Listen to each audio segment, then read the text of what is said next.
Bonjour, bienvenue au Cœur à Cœur Femmes Libres. Je me présente, Maria Christina Frédéric, sous le nom de Paisible Maman, accompagnante à la naissance, co-créatrice de cette émission et des cercles de femmes libres. Aujourd'hui, nous avons la chance de recevoir la mécanique de la vie, une découverte que j'ai faite il y a quelques mois qui est venue m'éclairer, me bousculer, et le but des Cœurs à Cœur, c'est de se poser des questions et d'évoluer, de grandir. Donc, allô David, comment tu vas aujourd'hui? Eh ben, écoute, merci de ton invitation. Tu m'as écrit et c'est avec plaisir que j'ai accepté cette invitation. Je suis très content d'être là pour partager les réflexions autour de mécanique de la vie, voilà, dont le but est de les rendre le plus accessibles possible. Donc, je suis enchanté d'être là. J'espère que ça intéressera ton public d'écouter ce qu'on a à raconter, tout simplement. Merveilleux. Je commence toujours les Cœurs à Cœur avec une invitation aux invités de se présenter, mais aujourd'hui, ça sera pas ça. Euh, je vais t'inviter à juste présenter la mécanique de la vie, si tu le Alors, souhaites. la mécanique de la vie, excuse-moi de t'avoir coupé, la mécanique de la vie, ça part d'un postulat, c'est-à-dire que le monde est régi par des lois de l'univers, d'accord? C'est-à-dire que tout suit un ordre établi, on l'oublie tous, mais la mer correspond à un ordre établi, le soleil suit sa trajectoire, le système solaire, et donc tout est une organisation extrêmement précise, où tout est juste à la 20e, 30e et 50e de décimale en mathématiques. Donc, l'univers étant si précis, il est difficile d'imaginer que si le Soleil ne peut pas se quitter sa trajectoire, l'humain, lui, il ne lui incomberait aucune règle. Voilà. Si le Soleil a des règles, l'humain doit en avoir aussi. Donc ça part de ce postulat. Et donc à partir de là, je me suis dit, l'univers, enfin la vie n'est peut-être pas si hasardeuse que ça. Tout doit avoir un intérêt puisqu'à la 50e de décimale, l'équation est juste. Ça veut dire que le hasard n'existerait pas. Tout est trop précis. Et donc si on croise quelqu'un, s'il nous arrive quelque chose au travail, si on a un mari qui est ainsi ou une femme qui est comme ça, ou des parents, c'est certainement que ça correspond à un ordre plus grand et un intérêt dans nos interactions avec la vie et dans notre processus d'évolution. Voilà. Donc tout obéit à ces espèces de lois de l'univers. Mécanique de la vie, le but, ben, c'est d'englober quelles sont ces lois de l'univers et comprendre pourquoi nous rencontrons des choses et quel est un peu le but de la vie. Et le but de la vie, en tout cas à mon sens, c'est comme tout être vivant est censé évoluer, sinon il meurt. Je vous renvoie aux arbres, par exemple, ou sinon se fait manger par la concurrence. Je vous renvoie aux arbres une fois de plus, par exemple. Eh bien, l'humain doit suivre ces mêmes règles très probablement, et donc reste à découvrir quelles sont-elles, voilà. Et ensuite, une fois qu'on comprend le code de la route, parce que ces lois de l'univers, c'est une sorte de code de la route, eh bien, essayer de s'y conformer. La difficulté, bien sûr, eh bien, que c'est un chamboulement total de notre condition, de nos réflexions, de nos conditionnements, des fois de nos cultures, de nos éducations, de ce que la société nous dit. Et Mm. donc, c'est désapprendre. Le premier truc, évidemment, c'est de désapprendre et pouvoir encaisser l'incertitude. C'est-à-dire que pour moi, rien n'est impossible. Pour moi, tout est possible. Simplement, il est plus ou moins probable qu'une chose soit bonne ou mauvaise, voilà, ou réelle ou fausse. Voilà. Simplement, c'est des probabilités. Je ne vais pas rentrer plus en détail parce qu'après, sinon, je vais faire un long monologue, mais c'est l'idée, c'est l'idée. Donc voilà, mécanique de la vie, c'est pour partager ces sujets. Et donc, c'est un podcast, c'est sur YouTube, hein, c'est sur le compte principalement Instagram. Et donc, on essaye d'être le plus factuel possible pour que ce soit utile, parce que le problème, c'est qu'aujourd'hui, nous sommes tombés dans un monde où il n'y a pas de transposition possible. C'est beaucoup de la philosophie, en fait, c'est de la réflexion permanente et perpétuelle et éternelle.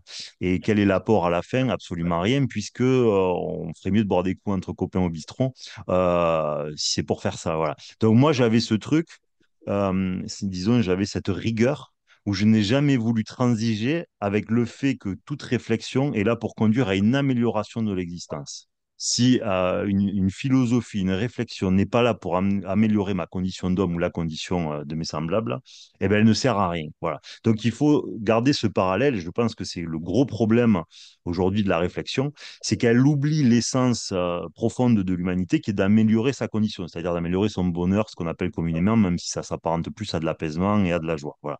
Et donc c'est bien triste parce que quand on voit des gens qui ont été des grands penseurs, au demeurant, ils ont eu des vies absolument dramatiques.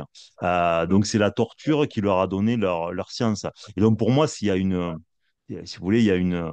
C'est horrible parce que si vous passez une vie à réfléchir et qu'en fait c'est vain parce que votre condition ne s'améliore pas plus que celui qui ne réfléchit pas, mais c'est atroce, tu as perdu ton temps en fait. Tu aurais mieux fait d'aller jouer au foot ou d'aller en voyage au Canada ou en France. Voilà. Et arrêter de réfléchir à que dalle. Voilà. Et ça c'est vraiment la tristesse quelque part de beaucoup de gens. Euh, il faut absolument que on ait des espèces de lignes directrices. Il faut savoir ce qu'on cherche. Et je pense que le mal du 21e siècle notamment, c'est de ne plus savoir ce qu'on cherche. C'est-à-dire, je prends souvent cet exemple, après je vais arrêter cette longue présentation. Le problème, par exemple, dans la classe politique, c'est de ne plus savoir qu'est-ce qu'on fait. C'est-à-dire, quand est-ce que quelqu'un va arrêter tous ces gens-là de parler, d'accord, quand ils sont dans un débat qui ne servent à rien, ils disent, OK, c'est quoi notre fonction? Alors, ils vont te dire que c'est le plein emploi, ils vont te dire que c'est qu'il n'y ait plus de chômage, on va te dire que c'est l'amélioration de la femme dans la société, par exemple, peu importe. Et en fait, tu dis, OK, mais est-ce que vous, à la fin, ce que vous allez produire augmente le degré de bonheur de mes citoyens? Oui ou non? Ben, clairement, c'est non. Tu vois, le monde dans lequel on vit ne calcule pas le PIB en augmentation enfin, du bonheur qu'il y a dans la société. Ça ne fait plus partie du débat. Donc, ça veut dire que les intentions politiques et nos créations politiques, par exemple, sont complètement décorrélées de la genèse et de la raison d'exister de l'humain. Donc à partir de là, ta politique, elle est vaine. Si tu fais le plein emploi, mais que tout le monde est sous antidépresseurs, c'est de la merde ce que ta société que tu as créée. Tu vois le truc? Et donc, on oublie les fondements de la nature humaine. Et donc, bon, là, je parle de la politique parce que c'est un exemple qui permet de singulariser voilà, la pensée. Mais c'est la même chose quand il s'agit de comprendre mieux l'existence, nous comprendre nous. Il faut avoir ce truc de garder le fil conducteur, d'améliorer sa condition et que c'est le but et que ça passe par des remises en question qui sont souvent complexes. Voilà. Et que ce qui est facile est rarement ce qu'il nous faut. Voilà.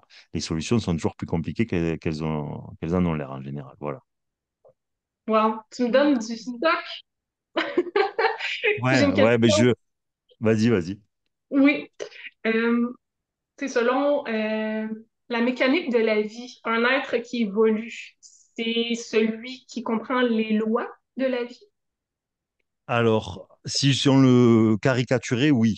D'une certaine manière, oui. Parce que simplement, ce que dit Maria, c'est que dans la mécanique de la vie, je rentre brièvement dans ce sujet parce que c'est un des plus houleux, mais on a tous une capacité d'évolution qui est variable. Le problème, c'est d'aujourd'hui, c'est que nous standardisons les hommes, hein, enfin les hommes au sens des humains. Nous les standardisons sans considérer que leur capacité d'évolution est variable. Au même titre que si vous allez dans un sport, vous avez tous une capacité qui est variable. À l'école, il y a des gens qui sont capables de mémoriser énormément d'informations et d'autres dans le même laps de temps qui n'en sont pas capables.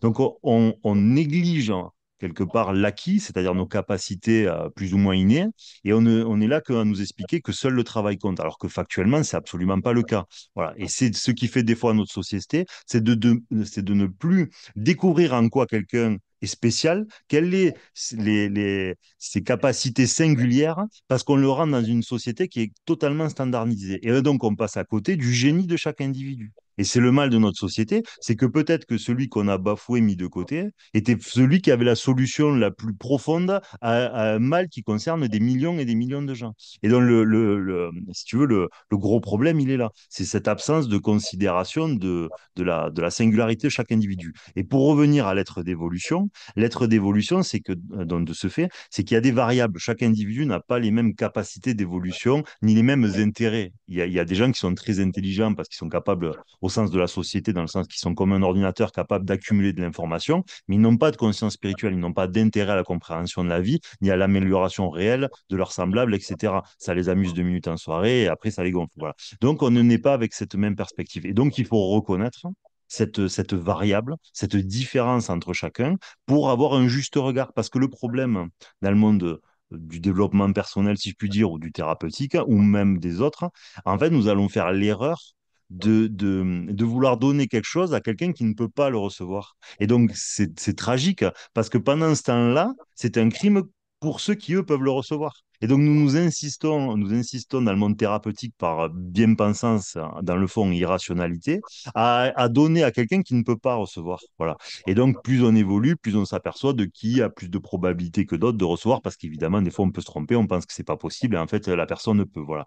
Mais l'idée, c'est ça la quintessence de quelque chose, tirer le meilleur parti. C'est que la perfection, c'est le temps que je donne, comment je peux l'investir au mieux. D'une certaine manière, c'est ça. Ça veut dire que il vaut mieux que si j'ai 100 heures à donner dans ma vie, je donne ces 100 heures à des gens qui peuvent entendre plutôt que de le donner à des gens à qui il est très très peu probable qu'ils entendent. Vous voyez? Parce que le positif que vous avez généré dans l'univers invisible est infiniment plus grand parce que vous avez agi avec rationalité et non bien-pensance en pensant qu'un individu vaut un autre, ce qui est une erreur, à mon sens, philosophique complètement erronée. Voilà. Ce qui ne veut pas dire qu'ils n'ont pas d'autres qualités ailleurs. Hmm.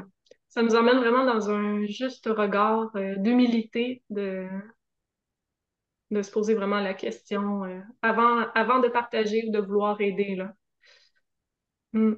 C'est bon. Si tu veux, il y a aussi la limitation, et ça c'est un des sujets que j'aborde, dans le fait où la plupart d'entre nous, et souvent les gens qui vont s'intéresser au sujet qu'on est en train d'aborder, c'est-à-dire les gens de ta chaîne, les gens de la mienne, vont être souvent des empathiques, parce que généralement, tu dois être issu du monde de la remise en question, et donc si tu t'intéresses à ta condition, à celle des autres, c'est généralement que ta nature est altruiste et empathique. Bon.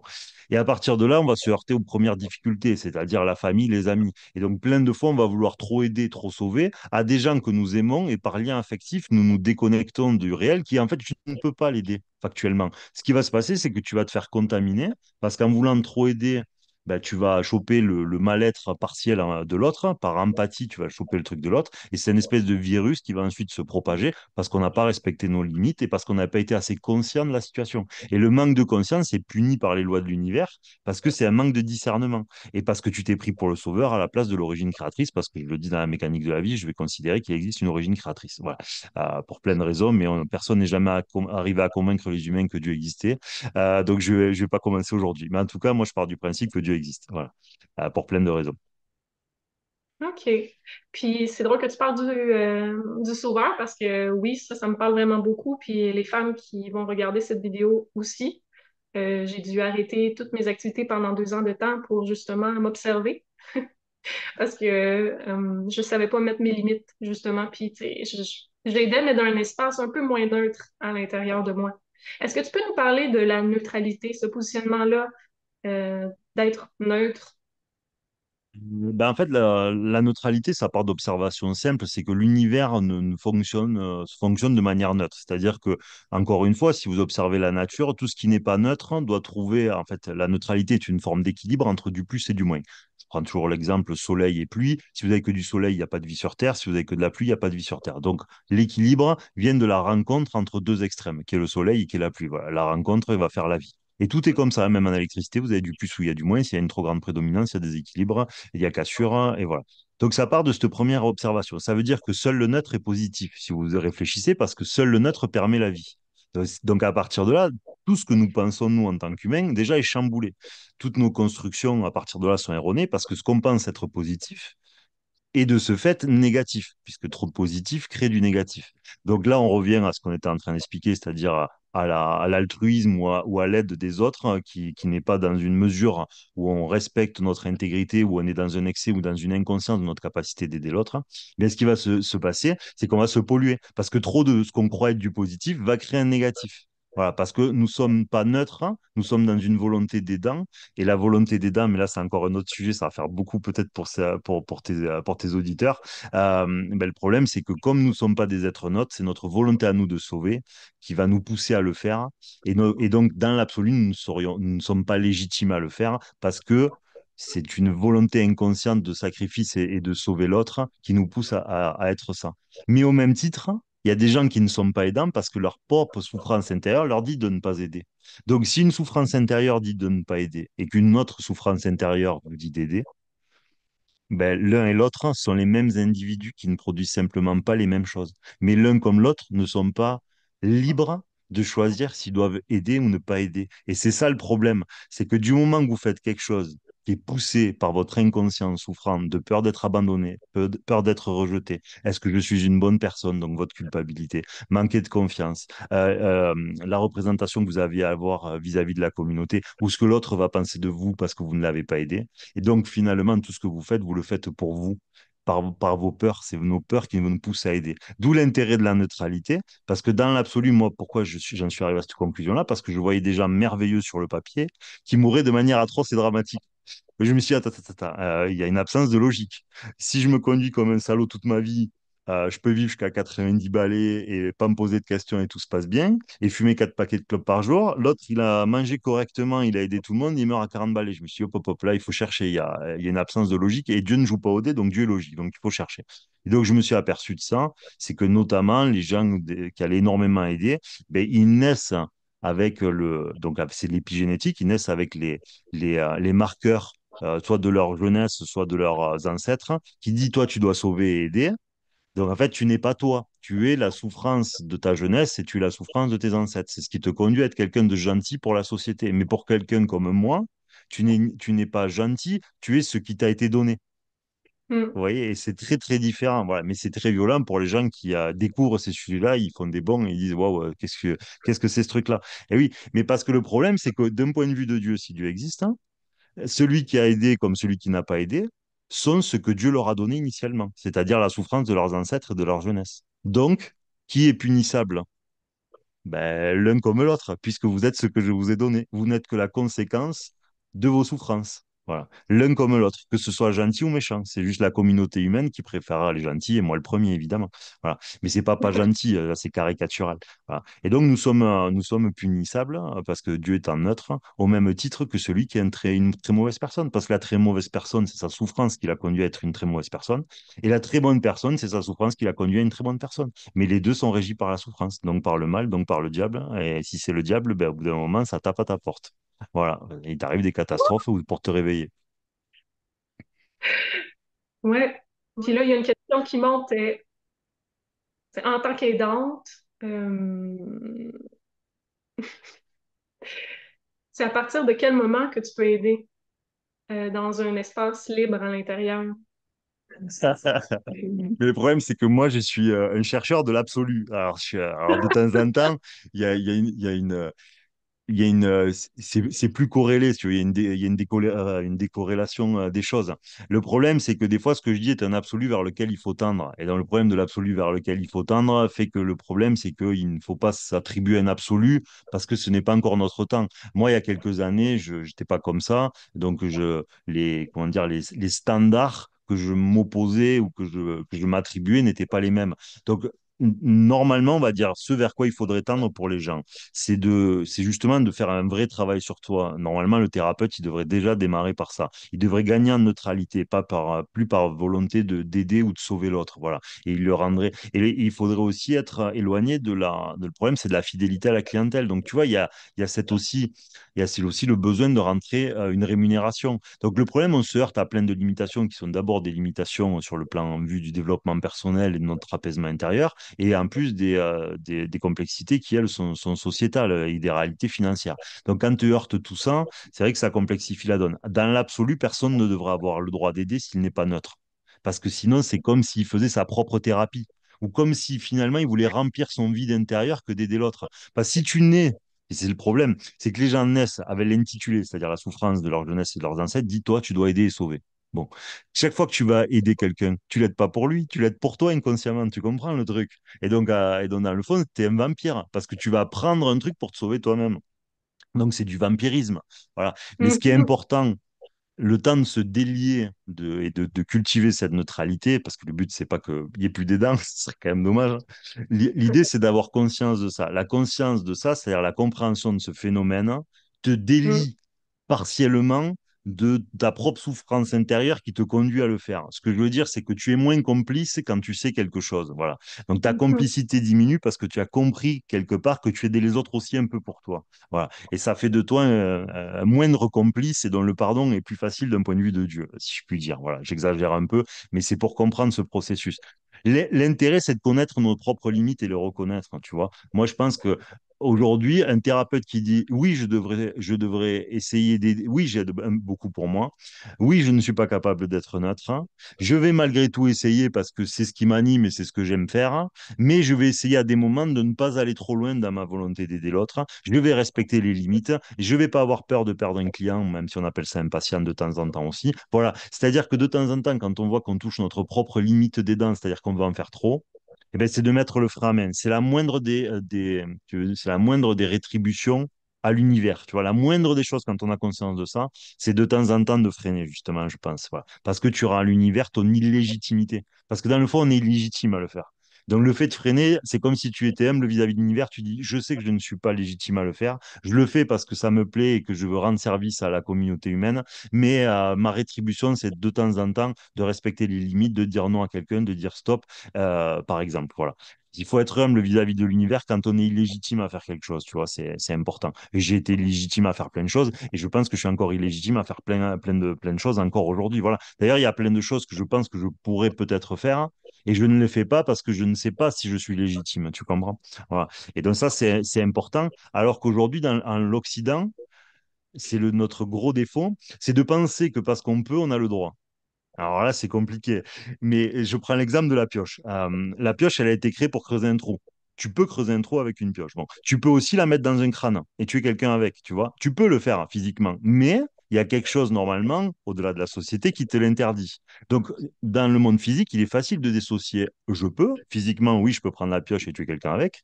Deux, j'ai le droit. Non, tu n'as pas le droit parce que la communauté, sinon, elle va te punir, etc. Donc, je peux, j'ai le droit. Tu le dissocies. Mais ça, c'est ce que dans la mécanique de la vie, j'appelle le monde physique. Le monde physique, tu le vois. Et ça produit des effets quasi immédiats. Bon, très simple. Maintenant, il y a le monde quantique, qui est le monde vibratoire, dans lequel les effets que tu vois sont peut-être vrais, sont peut-être faux, ou peuvent produire des choses bien dans un premier temps et très mauvaises 5 ans plus tard parce que tu as créé une dette. Et comme dans le monde spirituel, le temps n'existe pas, ben, s'il faut, elle va aller sur tes enfants ensuite, hein, par exemple. Voilà. Donc, tu ne peux pas avoir la même psyché quand tu observes ces deux mondes. Voilà. Et donc, tu es obligé de dissocier l'un de l'autre. Et donc, il faut avoir cette même justesse dans notre capacité à être aidant, c'est-à-dire voilà, à respecter le fait que tu ne sais pas si tu es en droit ou non de faire quelque chose. Voilà. Je suis allé un peu loin, mais désolé, c'était pour essayer d'expliciter au maximum le propos. Voilà. Non, c'est parfait. Puis là, tu parles de dette. Ça, c'est quelque chose que j'aimerais qu'on parle justement, vraiment de cette dette-là qui pourrait être transmise, par exemple, sur nos enfants. Est-ce que tu pourrais nous expliquer le processus? Qu'est-ce qui se passe dans le Alors, quantique? le processus. Alors, le processus, bon, déjà, d'un point de vue caricatural, on le sait tous, puisqu'on reconnaît déjà qu'il y a des maladies héréditaires. Donc, ça veut dire que génétiquement, on est tous conscients qu'on se fait passer des choses plus ou moins bien. D'accord? Vous pouvez récupérer une très bonne génétique, vous pouvez récupérer une moins bonne, ou dans la très bonne, vous pouvez avoir une maladie héréditaire ou deux. Bon, ça, c'est vraiment explicitement là-dessus, personne ne peut dire quoi que ce soit. Ensuite, le monde animal, je vous somme de voir si vous avez une jument à 1 million d'euros et que vous la faites pouliner correctement votre 1 million d'euros, vous allez le retrouver chez ses descendants. Vous voyez ce que je veux dire? Si demain vous prenez un cheval qui est un bâtard, qui n'est pas reconnu au même titre, ben vous allez voir votre prix de votre jument diminuer drôlement et ceux de vos poulains également. Donc ça veut dire que dans le monde animal, la reconnaissance de la qualité génétique est quasi absolue et donc de la probabilité d'une génération à une génération de donner le meilleur de ce qu'elle a à donner, voilà, parce que ça augmente les chances. Donc chez l'humain, c'est la même chose. Donc ça veut dire que factuellement, nous nous donnons tout un tas d'informations de parents à enfants et de descendants à enfants. Bon, aujourd'hui, nous ne considérons quasiment que la génétique d'ordre physique, on parle surtout de ressemblance, on va parler des yeux, on va parler des allèles, des choses extrêmement basiques. Mais aujourd'hui, il y a un secteur qui commence à se développer, mais évidemment, il ne rend pas trop service au monde de l'argent. Donc, c'est peut-être pas là où ils investissent le plus, qui s'appelle l'épigénétique, hein, où il y a vraiment des gens qui étudient ces choses-là, où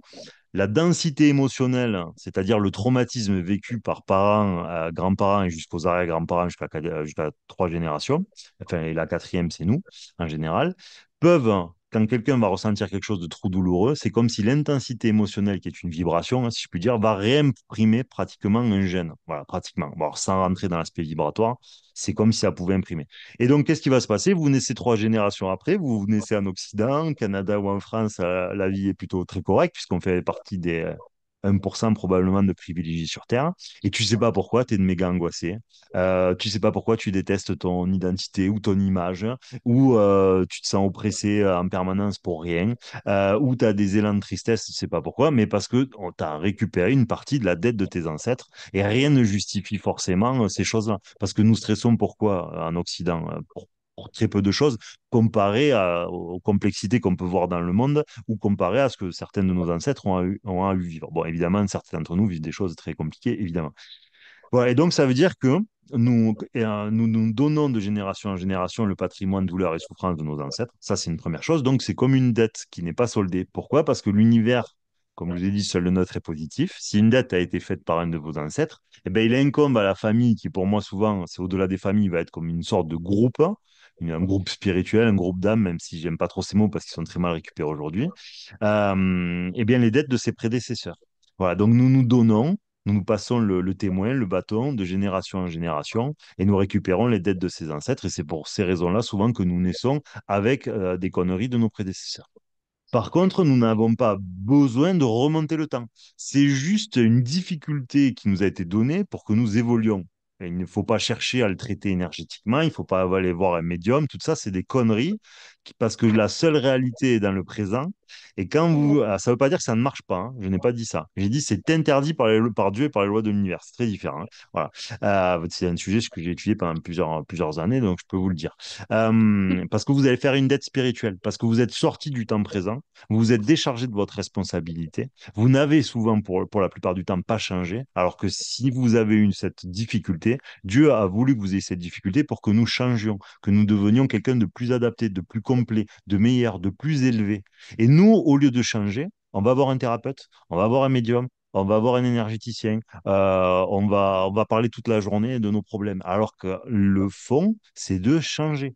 Et à un moment donné, quand la fourmilière, elle a grimpé sur vous parce que vous avez foutu un coup de pied dedans, et ben vous vous secouez pour que toutes les fourmis elles tombent. Donc il faut se secouer. Voilà. Et il ne faut pas décharger notre responsabilité en allant voir une tierce personne. Voilà le problème. On peut aller voir un peu une tierce personne, oui, d'accord, mais il faut que ça passe par des changements personnels parce que sinon l'autre va juste coller une rustine. Parce que comme on s'est déchargé de notre responsabilité, ben, c'est comme si on avait demandé à l'autre d'être notre sauveur. Sauf qu'aucun humain n'a le droit de sauver un autre humain, à part dans le monde physique, le docteur, quand vous retrouvez sur un lit d'hôpital au XXIe siècle, sinon vous n'avez pas le droit.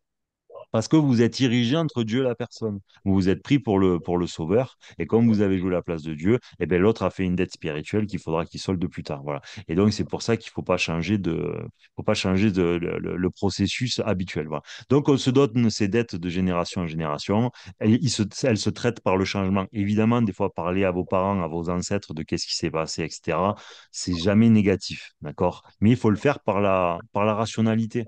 Dans l'absolu, ça ne vous définit pas. Ce que votre grand-père a vécu quand on a 5 ans, on n'en a rien à faire dans l'absolu. Vous comprenez? La seule réalité est dans le présent. Mais des fois, notre besoin de rationalité d'occidentaux a besoin de s'inscrire en comprenant les paradigmes qui étaient ceux de nos ancêtres et donc a besoin de connaître ce qui s'est passé. Ça va aider. Bon, des fois, vous trouvez des choses où vous avez un grand-père qui peut avoir vécu des viols, par exemple, ou des grands-mères, et vous naissez avec des problématiques d'angoisse pas possible, vous attirez des situations à la con, et vous savez pas, c'est parce que vous êtes lié à l'histoire de leur jeunesse à eux, voilà. Mais ça ne nous définit pas. C'est simplement un paramètre, c'est simplement, comment dire, une difficulté. C'est comme dans un jeu, hein, il faut qu'il y ait des difficultés. C'est comme dans le sport, quand vous voulez vous améliorer, ben, il faut toujours plus forcer. Que vous soyez, si vous êtes un athlète et que vous courez le 100 mètres, ben, vous allez toujours chercher à améliorer vos performances en forçant toujours plus pour pouvoir aller plus vite. Vous allez monter plus d'escaliers, vous allez porter plus de poids pour que vous ayez une amélioration dans la vitesse. Et donc, pour vous améliorer, il faut de la difficulté. Et donc, lui-même, pour qu'il y ait de la difficulté, il faut qu'il y ait de la dette de nos ancêtres et de notre jeunesse. C'est là où je veux en venir. Donc, il y a une utilité. Il ne faut pas voir ça comme quelque chose de négatif. La souffrance de nos ancêtres ne nous définit en rien et ce n'est en rien non plus une fatalité. C'est simplement un paradigme de confrontation. C'est juste une difficulté supplémentaire pour nous améliorer, nous transcender par la suite. Voilà. OK. En gros, la dette, ça serait la souffrance de nos ancêtres. Oui, et de notre jeunesse. Mais en général, si tu as souffert dans ta jeunesse, c'est que tu savais pas que c'était déjà l'expression de la dette de tes ancêtres. Alors, de OK. la dette et de la souffrance, pour nous, ça se transforme en dette, hein, puisqu'elle est non soldée, mais on pourrait quand même dire que c'est aussi la souffrance. La dette, moi, je trouve que c'est plus une dette, personnellement, parce que je suis arrivé à la conclusion que c'était très collectif et qu'il y avait une passation et des fois une répétition. Il n'y aurait pas une répétition. Si c'était que souffrance, il n'y aurait pas une répétition de génération en génération. Et des fois, tu vas Oui. trouver la même chose sur 4 générations. OK. Mais pour D'accord. amener une précision à ton public, je rappelle qu'un frère et une sœur ou deux sœurs peuvent être très différentes. Vous ne prenez pas toutes les dettes de vos ancêtres. Trois enfants peuvent prendre des choses complètement différentes. Voilà. Faut le préciser quand même. Parce que sinon, on croit qu'on a tout pris et c'est pas le cas. Ouf, c'est rassurant. Euh, J'aimerais que tu Ouais. nous parles des thérapeutes en soins énergétiques parce que bon, j'ai consulté déjà des thérapeutes en soins énergétiques et finalement, je me retrouvais tout le temps à tourner en rond, puis j'ai réalisé que ça servait à rien. Ça, c'est mon constat à moi. Et j'ai des femmes aussi autour de moi qui sont énergéticiennes, thérapeutes en soins énergie, et je trouve que ça serait intéressant de pouvoir entendre euh, ton constat par rapport à ça, là, en ce jour même. En fait, il y a plein de façons de l'expliquer. Rationnellement, quasiment, tu peux l'expliquer mathématiquement. Est-ce que vous êtes dans le monde physique? Non, puisque vous êtes dans le monde invisible, vous êtes dans le monde quantique. Dans le monde quantique, ce qu'on vous dit, c'est que seul le neutre est positif. D'accord? Tout décalage, hein, tout plus ou tout moins, est un décalage qui devra se répercuter ailleurs. Un humain peut-il être neutre?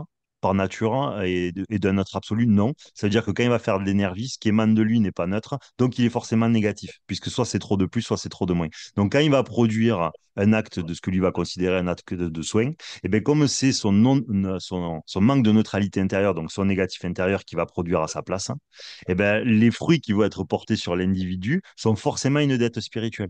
C'est pas parce que la personne que vous avez traitée, sa vie s'est améliorée, qu'elle n'a pas pris une dette pharaonique. Moi, demain, tu fais un crédit à une banque, le gars, il va te dire, mais attends, j'ai mes 100 000 euros. Oui, oui, sauf que tes 100 000 euros, il va falloir que tu rembourses 150 000 grammes maintenant.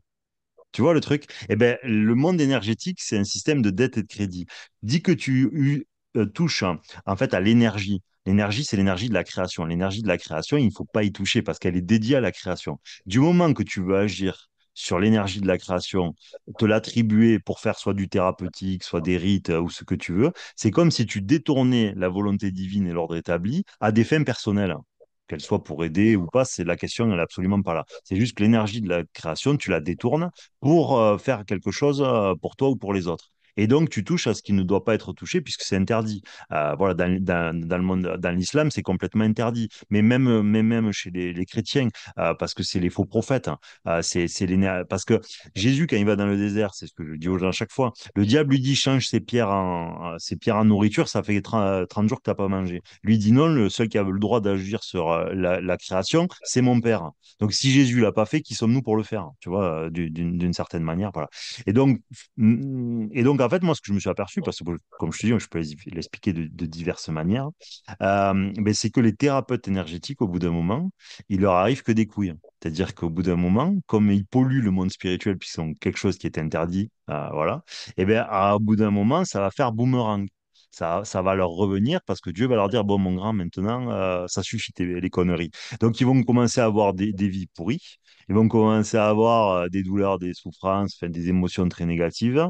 Et au bout d'un moment, ils vont même avoir des symptômes et même des pathologies très graves. Dans un premier temps, souvent, c'est tout ce qui va lier le sang. C'est le sang qui se contamine en général.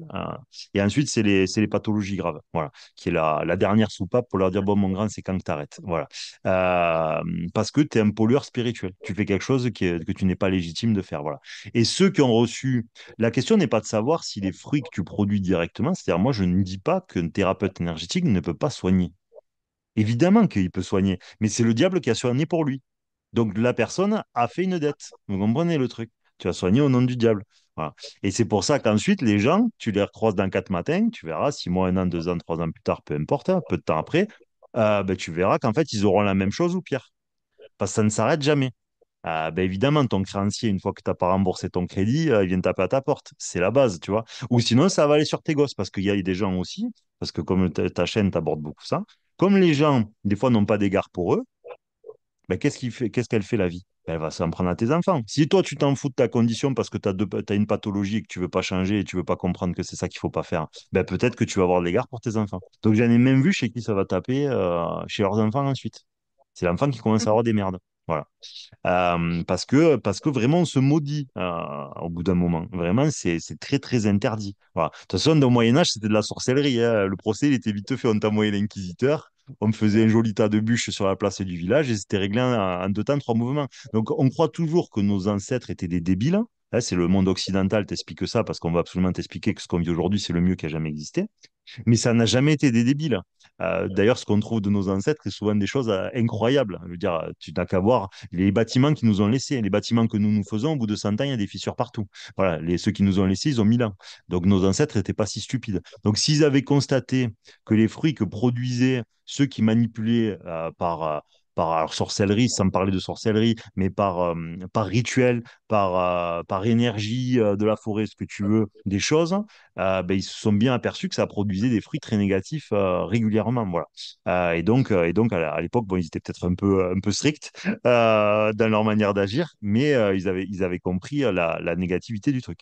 Et le dernier, enfin, il y a plein de profils, mais et après, il y a beaucoup de gens aussi qui vont générer des dons. Aussi. Ils vont te dire, ouais, j'ai un don. Mais ça s'appelle la tentation. C'est-à-dire que la plupart du temps, la naissance des dons, elle est. La plupart du temps, c'est après un traumatisme vécu. C'est-à-dire la personne a eu un moment difficile dans sa vie. Comprends le truc, tu vois, là, métaphoriquement. Un humain est animé d'une lumière, d'accord? On est à la fois, nous sommes plein d'atomes, hein. L'atome a du négatif et du positif en lui. Il a du plus, il a du moins. Donc, il faut imaginer un humain qui aurait un champ de lumière, c'est-à-dire il a un champ de plus autour de lui, d'accord? Tu as un champ de plus autour de toi. Donc, c'est comme si Dieu te protégeait. Tu avais une énergie de protection sur toi. À un moment donné où tu as un traumatisme, où tu es très très mal dans ta vie, qu'est-ce qui fait la lumière qu'il y a sur toi? Ben, comme tu es dans la tristesse, ben, la lumière sur toi, elle diminue. Donc tu es faible. D'accord? Passe le vautour du monde négatif qui se dit, oh, il est mignon. Qu'est-ce qu'il est mignon, le petit. Oh, le joli morceau de viande qui va bientôt sécher au soleil. Voilà. Donc qu'est-ce qu'il fait? Ben, il t'envoie, lui, des ondes enfin, du négatif d'une certaine manière. Et donc, toi, tu vas commencer à avoir les mains qui chauffent, tu vas avoir un don, tu vas croiser quelqu'un qui te dit que tu as un truc. Voilà. Donc, en fait, le diable vient sur toi parce que tu es faible énergétiquement, tu vois. Et donc, il va commencer à te donner des capacités, des pouvoirs. Et ensuite, tu vas les développer par divers processus. Ça, c'est le truc le plus courant. Il y en a qui naissent aussi avec parce que c'est les dettes de leurs ancêtres. Encore une fois, la plupart du temps, c'est pas des mauvaises personnes, hein. La question, elle est vraiment pas là. C'est simplement qu'ils ne servent pas les intérêts de ceux qui croient servir. Voilà, c'est très différent. Et après, tu as aussi le cas de ceux qui naissent avec. T'en as souvent, mais encore une fois, il faut comprendre le truc. Alors, tu as ceux qui naissent avec parce que un individu de la famille n'a pas pu être aidé ou sauvé. Donc, en fait, à la naissance, il naît avec le truc d'aider les autres, même énergétiquement. Tu vois le truc? Donc, il a des mains de sauveur. Voilà. Sauf que sa vie sera probablement un semi-enfer parce qu'il aura que des couilles durant toute sa vie. Mais moi, j'en ai eu pas mal parce qu'à une époque, je recevais des gens. J'en ai eu pas mal des thérapeutes qui faisaient ces trucs-là. Et combien de fois j'ai dit, ah, laissez-moi deviner. Il vous arrive que des couilles, hein, vous avez des symptômes. Comment vous savez? Ah, j'ai dit, moi, je suis pas médium. Par contre, toi, tu l'es, mais moi, non. Mais parce que c'est toujours pareil. C'est pas que je suis un grand malin, c'est que c'est tout le temps pareil. Voilà. Donc, tu as ceux qui naissent aussi avec. C'est la même chose. Et après, tu as aussi ceux qui vont, où va y avoir ce truc, où ils vont en vivre un moment difficile ou pas, où ils vont trouver le monde injuste ou cruel, hein, encore une fois. Et là, c'est comme si le diable les regardait et leur dit, regarde comme le monde il est douloureux. Regarde comme le monde il est cruel. Regarde comme les gens ils souffrent. Et eux, ils sont gentils parce que la plupart, je te dis, c'est des gens qui sont très très bien. Et il dit, si on les aidait, si on avait le pouvoir d'aider les autres. Et là, tout d'un coup, ben, les gens ils vont pouvoir guérir, soigner, comprendre, savoir avant toi qu'est-ce qui va se passer, etc. Tu vois, ils vont te lire ton avenir, tout ce que tu veux, tu vois. Mais c'est tout le temps la tentation du diable qui leur donne du pouvoir, voilà. Qu'en fait, il ne peut pas y avoir d'intermédiaire énergétique entre Dieu et un humain. Directement, tu te places entre Dieu et les hommes, et à partir de là, tu deviens un faux prophète. Et c'est pour ça qu'après, les gens se maudissent, voilà. Donc, s'il y en a qui le font et qui reconnaissent dans ces propos une possibilité que ce que je raconte ne soit pas des conneries, et moi j'ai passé plusieurs années dessus, euh, tout ce qu'il faut faire, ben, c'est demander pardon. On fait tous des erreurs. Il faut dire pardon, je me suis trompé et arrêter le plus rapidement possible et faire autrement. Parce que les acquis de ce que vous avez constaté dans le monde vibratoire ne sont pas complètement erronés. Il y a vraiment des interactions qui se passent dans le monde, mais il faut les traiter par le processus rationnel, le processus d'incarnation qui est celui de la parole, qui est celui de la compréhension et qui est d'abord et surtout celui du changement. Je le redis, si quelqu'un a un problème, c'est parce qu'il ne change pas. Et il va vous dire, oui, je ne peux pas changer. Oui, mais du coup, c'est entre toi et Dieu. C'est pas entre toi, moi et Dieu. Voilà.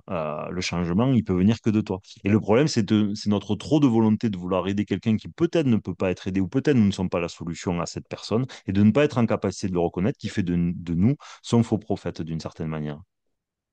Hmm. Voilà, bon là, je t'ai sorti quelques exemples, j'ai d'autres façons de l'expliquer, mais bon, là, si j'ai choisi celle-là, je pas fait ça. C'est une Ah, possibilité parmi d'autres. c'est assez clair. Merci. Je sens que ça va faire bouger beaucoup de choses à celles qui regardent cette vidéo. Puis moi, ça a fait bouger beaucoup de choses aussi à l'intérieur de moi. Ouais. Tu dirais quoi à ceux qui ont envie de changer?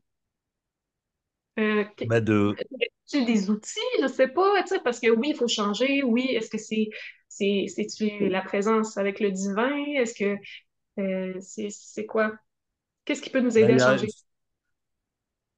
bah, le problème, c'est déjà de poser le bon diagnostic sur nous. Là, le problème, il est là. Alors, le diagnostic, il est tellement ample en fonction des individus. Alors, il n'y a pas 36 000 solutions. Il y a beaucoup moins de. Enfin, il n'y a pas 36 000 problèmes.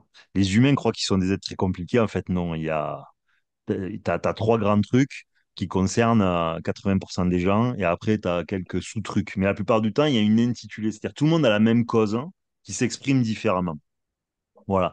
Mais le changement, le problème, c'est qu'il y a plein de choses à comprendre, à connaître là-dessus. Et le problème, c'est que si je le dis trop simplement, ça va tomber dans le caricatural, c'est un peu compliqué. Mais pour essayer malgré tout de donner un élément de réponse aux gens, la première chose évidemment, c'est de poser le bon diagnostic. Comprenez qu'un malade, hein, quand vous allez voir un docteur et que vous avez des symptômes, hein, c'est un peu comme la série Doctor House, si vous n'avez pas le bon diagnostic, vous avez peu de probabilité déjà de guérir. Le problème aujourd'hui, c'est que le bon diagnostic, on le fait difficilement parce que on a un ordre établi, une compréhension du monde qui est extrêmement erronée globalement. Voilà. Parce que déjà, le premier problème, si vous voulez, il faut bien comprendre ça, c'est le Canada comme la France. On est venu sur Terre pour être libre, d'accord? Le bonheur est un sentiment continu, continue pas d'arrêt de temps, ça veut dire pas d'obligation. Bon, déjà, on a créé une société où il n'y a que des obligations. Donc déjà, on a créé un monde qui nous entoure, va à l'encontre même de la définition du mot bonheur. Bon, donc ça va être compliqué déjà d'y trouver son compte. Bon. On mange de la merde, tous nos aliments sont pollués, il y a des perturbateurs endocriniens, des graines de première génération quand on les plante, voilà, notre viande, ils sont bouffés d'hormones, il y a plein de trucs qui ne voient pas le soleil. Donc on a des vies d'esclaves, on mange des choses qui sont polluées, on consomme des choses qui sont polluées, notre air est pollué, notre eau, à force de la traiter, elle l'est aussi. Donc déjà, si vous voulez, en nous, et notre quotidien est programmé par le diable, pratiquement. Vous voyez, absolument tout ce que nous faisons rentrer et tout ce que nous vivons au quotidien est machiné et fabriqué. Et c'est d'inspiration qui est à l'encontre même de ce qu'est la définition du bonheur pour les hommes. Donc évidemment, il trouvait son compte là-dedans, bon courage. Bon. Donc le but, c'est que ce monde-là, c'est-à-dire l'influence du monde horizontal, parce que tout ce que j'ai dit est le monde horizontal, est de moins en moins d'influence sur nous. Déjà, ça va nous libérer, c'est-à-dire que il y aura moins d'emprise sur nous. C'est une première chose. Donc, il faut déjà être en capacité de diagnostiquer ce truc-là. Ensuite, dans la mécanique de la vie, j'adore dire tout ce qui nous possède me possède. Qu'est-ce qui a du pouvoir sur vous? Est-ce que c'est votre mari? Est-ce que c'est votre femme? Est-ce que c'est votre père? Est-ce que c'est votre argent? Est-ce que c'est votre appartement? Est-ce que c'est votre enfant? Qu'est-ce qui a du pouvoir sur vous? Qu'est-ce qui, en fait, vous empêche de faire absolument ce que vous voulez? Qu'est-ce qui fait que vous ne dites pas ce que vous n'arrivez pas à dire, que vous ne faites pas ce que vous arrivez à faire? Donc, qu'est-ce qui a du pouvoir sur vous?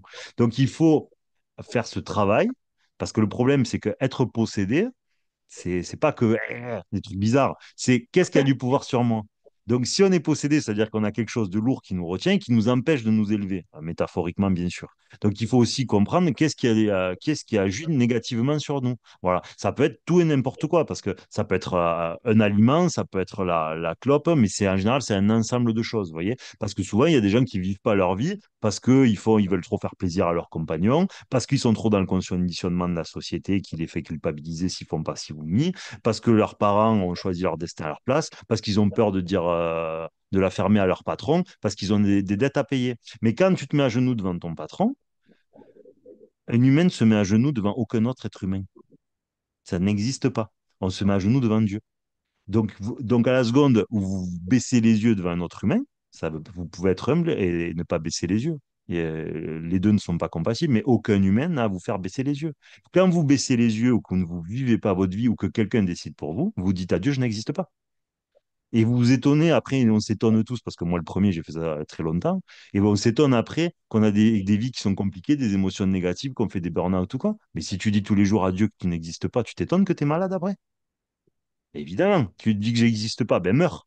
Tu comprends le truc. Donc, voilà. Et donc, il y a plein de parallèles comme ça, et tu peux en faire des tas sur plein de sujets. Mais bon, là je nomme cela par exemple. Et donc, le changement, il faut comprendre que le vivant évolue. Être soi, je le dis dans la mécanique de la vie, n'a pas de sens. Être soi n'a aucun sens, dans le sens où quelqu'un qui évolue, son soi change chaque minute. Donc, ça n'a aucun sens. Ne cherchez pas votre soi, ne cherchez pas qui vous êtes. Devenez un être meilleur essayez de vous améliorer. Vous n'avez rien d'autre à faire sur Terre. Ce qui n'évolue pas meurt. C'est pas moi qui ai fait les règles du vivant. Nous les constatons tous. L'arbre qui se dit, moi, j'arrête d'évoluer, se fera dominer par celui à côté qui, lui, n'a pas voulu arrêter. C'est pas nous qui avons fait les règles. Il en va ainsi pour l'humain. Donc, à nous tous, justement, d'être dans cette dynamique. Et souvent, la très bonne façon aussi de se diagnostiquer, c'est qu'est-ce qui est le plus difficile à faire pour moi, tout simplement. Si vous galérez à faire telle ou telle chose, si vous galérez à vous aimer, eh ben, c'est que c'est ça que vous avez à faire. Donc, au bout d'un moment, il faut mettre un coup de pied dans la fourmilière. Il ne faut pas hésiter des fois aussi à changer de vie, tout simplement. Parce que nos fabrications, ce n'est pas la vie. En fait, nous vivons un système. C'est un système de vie. Ce n'est pas la vie ce que nous vivons pour la plupart d'entre nous. Parce que nous naissons dans un monde qui a des lois, qui est complètement légiféré. La terre est propriété d'autres hommes. Vous arrivez, vous faites un crédit sur 20 ans. Un terrien, terrien, le mot, c'est induit pratiquement l'autorisation d'habiter la terre. Nous avons fait propriété. Nous ne sommes plus autorisés à vivre sur la terre si nous ne payons pas. D'accord? Alors, je ne suis pas pour l'anarchie, d'accord? Je n'ai pas dit ça. Mais entre payer des appartements sur 25 ans, d'accord, pour se filer dans des cages à poules et avoir le droit de propriété à la naissance, il y a quand même un monde. Vous voyez le truc? Voilà. Un monde normal, tout enfant d'un monde normal, en 10 ans, doit avoir payé sans s'asphyxier sa maison. Voilà. Et avoir un petit jardin pour élever dignement sa famille. Parce qu'après, il ne faut pas s'étonner quand on grandit dans des cages à poules et qu'on passe notre journée les pieds sur de l'asphalte ou du béton, si après on est malheureux aussi. Parce que c'est beaucoup plus compliqué, parce que nous ne sommes pas reliés à la nature, nous ne sommes pas reliés à ce qui nous entoure, nous ne sommes pas reliés à la terre-mère, même si c'est caricatural, ça reste vrai. Nous sommes sur de la chimie fabriquée par la névrose et la folie des Occidentaux et développée à outrance, voilà, sans considération pour l'homme et en détruisant les espaces de vie. Donc ce n'est que du négatif. Donc nous marchons sur du négatif toute la journée. Voilà. Et donc, évidemment que avoir une vie épanouie et heureuse dans ces circonstances, c'est plus compliqué. Mais forcément, on est sur Terre pour être éprouvé. Donc qu'il en soit ainsi, c'est logique. Donc, ça demande du courage. Il faut pas être pressé.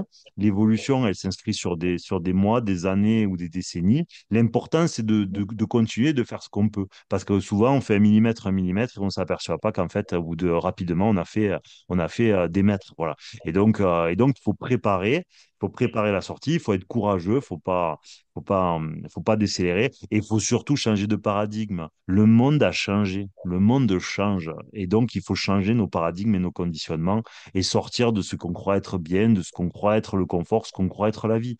Nos arrière-grands-parents, souvenez-vous, il y avait énormément, vous aviez 3 générations qui vivaient sous le même toit. C'était très commun. Aujourd'hui, si tu n'as pas pris ton émancipation, en France, on appelle ça un tanguy à cause du film. Je ne sais pas si au Canada, vous dites ça aussi. C'est en fait un cassos à la charge de tes parents. Mais vous imaginez, c'est-à-dire qu'ils sont allés jusque dans nos foyers, nous expliquer qu'est-ce qu'était la vie. Mais attendez, vous allez en plein endroit du monde, vous avez 3 générations qui vivent encore sous le même toit. Alors, je ne vous dis pas que vous partagez la chambre voisine avec votre grand-mère, vous pouvez faire une indépendance et tout. Mais vous voyez, on a ce conditionnement ou si on fait ça, on va culpabiliser en se disant, ah ouais, non, mais je suis pas capable de me gérer tout seul. Mais attends, tes grands-parents, ils ont acheté la maison 20 000 euros. Toi, il faut que toi, elle en vaut 200 000 maintenant. Donc, au bout d'un moment, fais-moi la maison à 20 000, t'inquiète pas, je vais l'avoir, mon indépendance, vous voyez? Et donc, on se fait happer, on est matrixé à un conditionnement qu'on pense être la vie, alors qu'en fait, ce n'est nullement la vie. C'est un système dans la vie. Je vous rappelle que quand vous prenez votre indépendance, ça fait un nouveau foyer fiscal,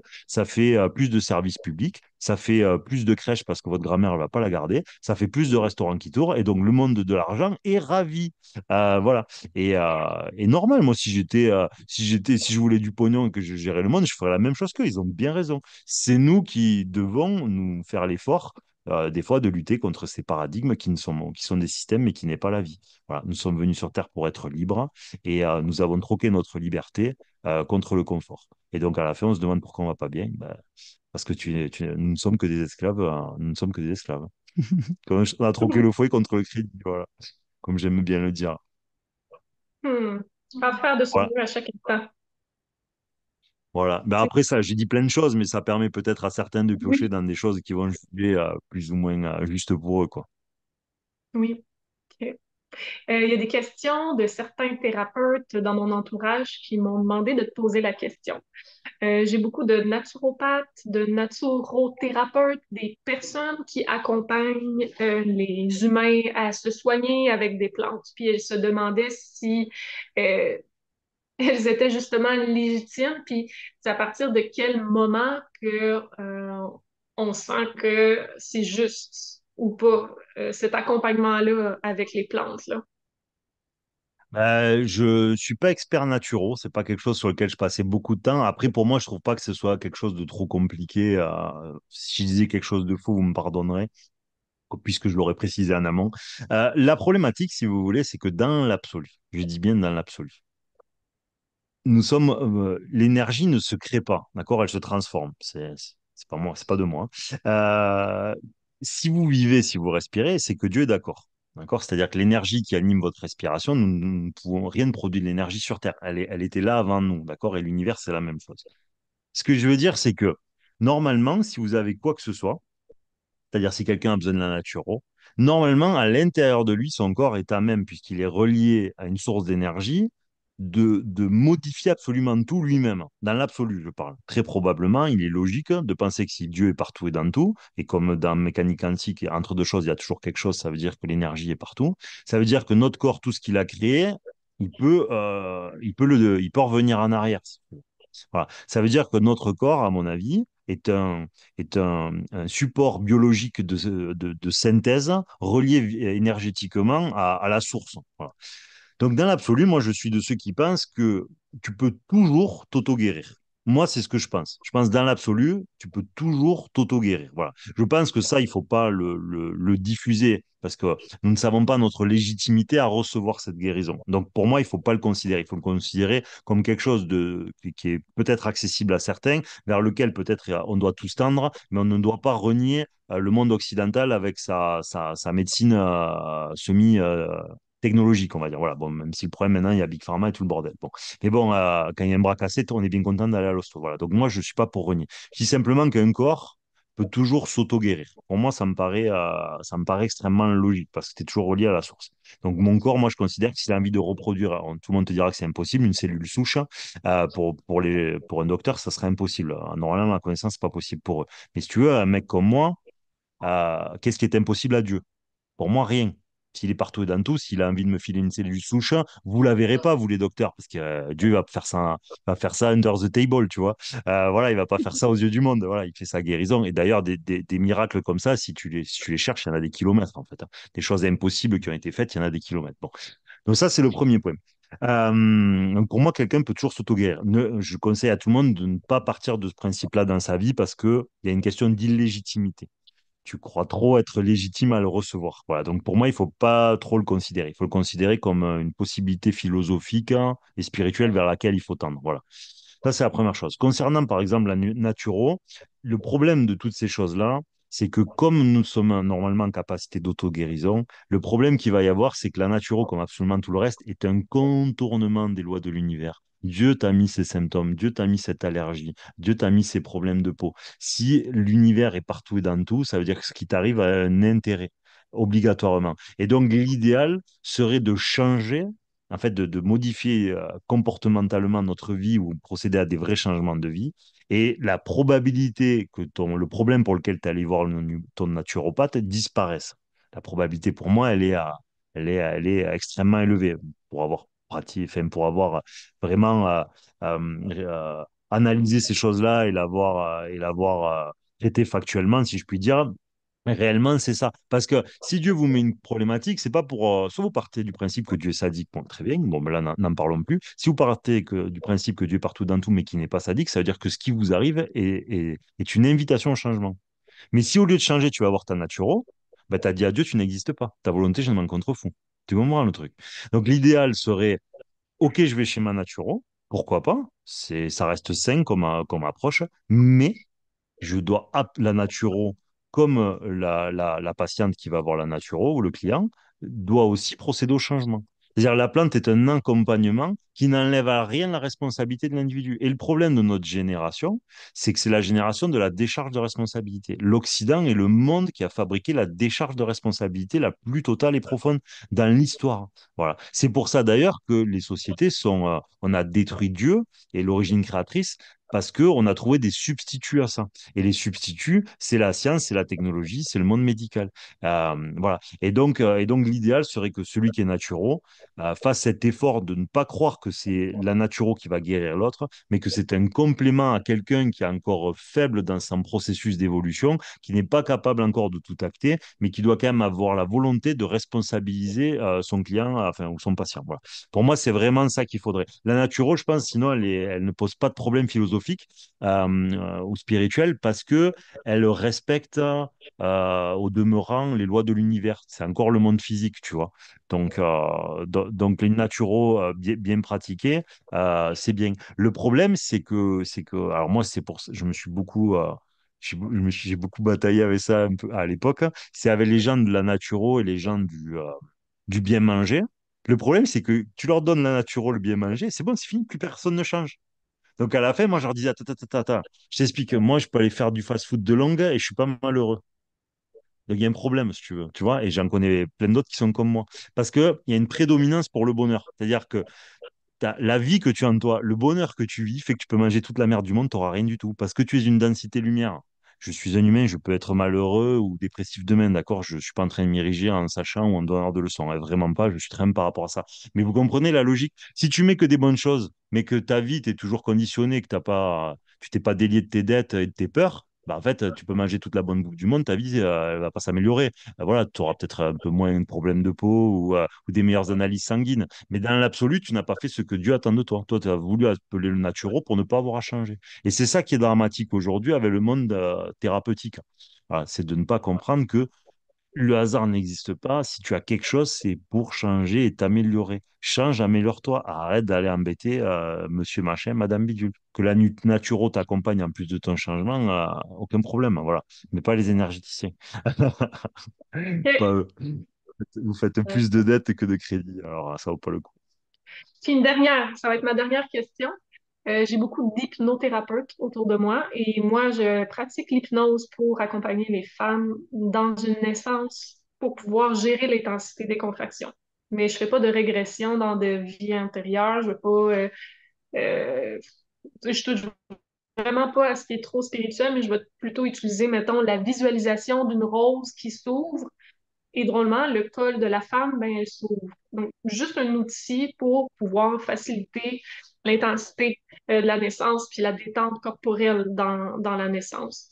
Mais je me posais justement cette question-là. Est-ce que c'est juste ou pas? Puis je suis prête, tu sais, vraiment à me faire bousculer complètement, là, selon ta vision, ta compréhension.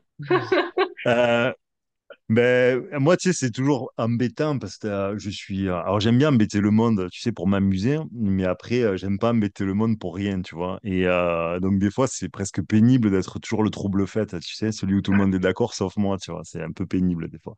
Mais bon, c'est le jeu, c'est pas grave, et on s'y fait avec le temps. Moi, l'hypnose, alors, c'est pas quelque chose, par contre, que j'ai vu pratiquer ou quoi. Là-dessus, j'ai passé beaucoup moins de temps. Pour moi, c'est bien moins grave que l'énergétique, hein, si je dois te le mettre à niveau, parce que tu touches moins l'énergie de la création. Voilà, tu touches moins au monde quantique. Simplement, malgré tout, on ne peut pas dire qu'on est dans le monde physique, parce que factuellement, ça reste quelque chose ça reste un peu énergie, parce que tu le vois pas, si tu veux. Voilà. Et donc, la problématique qu'il y a, du moment que tu es dans ce monde-là, ben, là, tu reprends mes codes de la route, tu n'es plus dans le code de la route du monde physique, tu es dans le code de la route du monde quantique.